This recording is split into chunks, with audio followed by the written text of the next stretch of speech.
Hey guys, Spiderbot here, and I've got a guest with me today, DCRUColin. We're going to be taking a look at some of his Battlefield 3 gameplay from the Close Quarters expansion, which was just released for Battlefield 3 Premium on June 12th, Tuesday of last week. In particular, we're looking at Gunmaster on Scrap Metal. Now, there were 4 new maps introduced as part of this DLC. Scrap Metal is one of them. It's one of my favorites.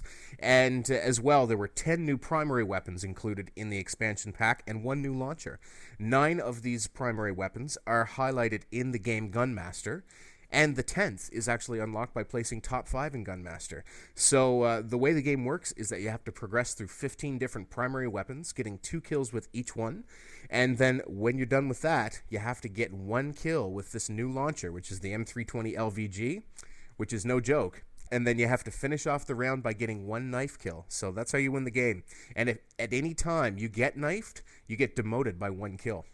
And one thing I do like about this game mode is that you have direct access to these weapons. You don't have to unlock them. If you're playing Conquest Domination, you actually have to complete your assignments to unlock all the new weapons. Well, in Gunmaster, they're available. You can get your feet wet with these new weapons, and it's pretty awesome.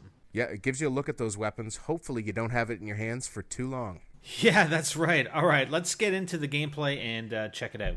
All right, here we go. All right, so to kick it off, you have to work your way through 3 sidearms. First is the MP443, which is a semi-automatic handgun, followed by the 93R, which is a 3-burst, and then you move on to the 44 Magnum, which is a good old-fashioned 6-shooter, so you got to go Dirty Harry on them. Now, I actually don't mind the MP443 versus the 93R or the 44 Magnum. Actually, you know what? I'm in exactly the opposite boat. I love those weapons. And for me, getting those 2 kills with the MP443, that is one of the hardest challenges for me, and it's something you want to get done early. So you actually got a pretty decent kill on that first guy. 1 more. This guy is just all over the place, though. I mean, he's jumping around, jumping on the railing here. But you eventually do get him, so that's good. Now you're progressing to the 93R. Absolutely. And this thing is actually pretty good at range. So you can see I just kind of slow down my burst and I'm able to take that guy out. And before too long here, boom. I like that one. Turn around, boom, 93R right to the face. Now, what happens in this game type a lot is, you know, you'll get 1 kill and you turn around and there's an enemy right there. As I might want to mention that this gameplay is cut down quite a bit. These games tend to last anywhere from 15 to 20 minutes, and you spend a lot of time searching for enemies. And it becomes a function of getting yourself into the right place at the right time in order to have the action really, really fast-paced. And it's kind of a crapshoot for me right now. I still haven't developed great tactics for getting myself into that right place at the right time. When I think that's really one of the keys of this game mode is sort of getting into a position where you're going to get those kills, because it's tough. I mean, you spawn in, you're spawning in with your team. I mean, this isn't a team-based game, but you are on a team of 8 players. But it's really the first person to get to the end that wins the game. So you really, once you spawn in, you really have to get on the other side of that map, get away from the rest of your team, and find a lot of those enemies or groupings of enemies. But that causes obviously a problem because, you know, you get a kill, there's two other guys right around the corner. And I really like that Spaz 12. Yeah, it's a great shotgun. So we've actually progressed through 2 PDWs or submachine guns, the PP-19 and the P-90. We're onto the Spaz 12 pump action, and now we're onto the Jackhammer. And I actually do get a lucky double with this. One thing you want to pay attention to is this MK3A1 is equipped with frag rounds. So those are explosive rounds. It shoots slower than if the gun is fully auto, and you want to actually shoot at their feet so that they take maximum damage from the explosives. So it must have taken you some time to get used to some of these new weapons. I mean, they all have their little nuances, like recoil, reload time, that sort of thing. And I'm sure you don't just jump on the gun and you're a pro at it right away. Not to mention the different attachments that are on these weapons.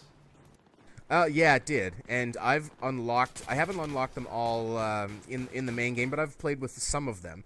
And, you know, right now I've moved through the ACWR onto the MTAR-21. Those are both engineer weapons in the core game. So I think this is where you get a nice little double hip spray with the AUG A3, and I think you mentioned the ACWR and the AUG A3 are two of your favorite weapons. Yeah, those are probably my two favorites from this expansion. I also like the L86 A2, which is a support weapon that we're going to see a little bit later on. But I tend to be a fairly aggressive player. I prefer my light machine guns to be sort of the lighter magazine-fed varieties. So I'm onto the LSAT right now, which is belt-fed. So, and it's equipped with an 4x scope or a 3.4 magnification scope, and those are not something I would ever equip myself. So that's something else you have to get used to in this game type, because you're going to be running optics that you would not normally pick for yourself. One thing I want to note here is I start to reload and then I knife. In the main game, you can actually switch to your secondary and back YY on the Xbox to cancel the reload. Because you're not carrying a secondary weapon, that does not work. All right, so instead of hitting YY, you hit your knife button, and that basically cancels your reload. Excellent. So now you're on to the L86A2. Yep. And this one, because of the scope, I'm kind of trying to feel it out. It has decent hip fire, but if you run into close quarters with somebody that's running one of the LMGs or something, then you're in pretty deep trouble. So you got to be careful. And actually, I'm just taking a look here. Yeah, so now I'm onto the L86A2. I move past the LSAT, and I get lucky right here. I run into a number of different enemies, hip spray that guy down, and now I'm onto the M417 semi-auto sniper, and 2 quick kills. And that's what we were alluding to earlier, was you tend to get into those situations where there's several enemies in one location, they're spawning in or whatever, you're away from your team, and you can either get a bunch of quick kills, or you get a kill and they discover you're there, the other guys discover you're there, and then you're dead. Yep. So now I'm on to the final primary weapon, which is the JNG90. It's a new unlock. It's a bolt-action sniper rifle. Right here I'm going to knife this guy, and I heard him shooting a bolt action, so I knew he's among the leaders, and I kind of took a calculated risk in knifing him rather than shooting him, so I wanted to demote him back 1 kill to try and give myself more time to win the game.